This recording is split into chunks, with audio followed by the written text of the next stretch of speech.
It's a couple things that I take away from this. Mase made a great point about him being a defensive liability.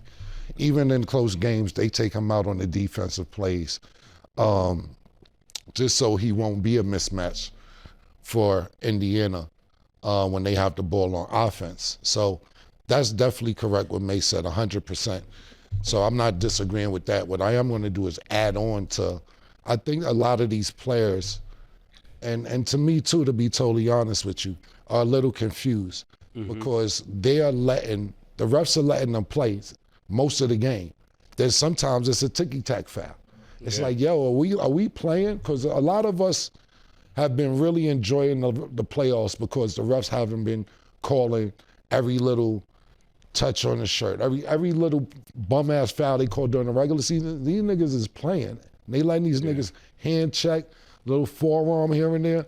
And it might be a new brand of basketball to some of these people because they're like, yo, this ain't really been going on. Even though this is third round and they've been consistent with letting them play like this, a few fouls have been ticky-tack fouls. So there was a couple that I seen Jalen Brunson get that I thought could have been overlooked just because of the way the referees are calling the game, absolutely. But the majority, I would say, if my take from it is 80% right what Mase said. He's a defensive liability. He's small. They're going to try and pick on him. But the same thing with Tyrese Halliburton. He's just not getting in foul trouble.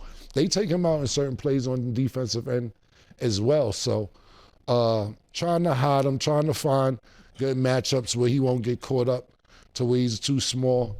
That's what they're trying to do. But what can you do when the nigga's averaging 30 plus in the whole postseason? Yeah. Okay. Yeah, I think with Jalen Brunson, he waits too long to play aggressive defense. I think when you're a smaller guy, you know this, Killer, from playing basketball. If a person is smaller, they normally pause all under the offensive player and being really scrappy. He waits until they start attacking to get aggressive, and that's where he gets a lot of his fouls from. He need to be aggressive from the very tip top when they get the ball, like pestering the ball, playing very aggressive. But I know when you're a scorer, he's not thinking to do that. But that's what gets him in foul trouble a lot because he starts getting tenacious when they're going to the basket or when they're close in the paint, and that's not the time to do that.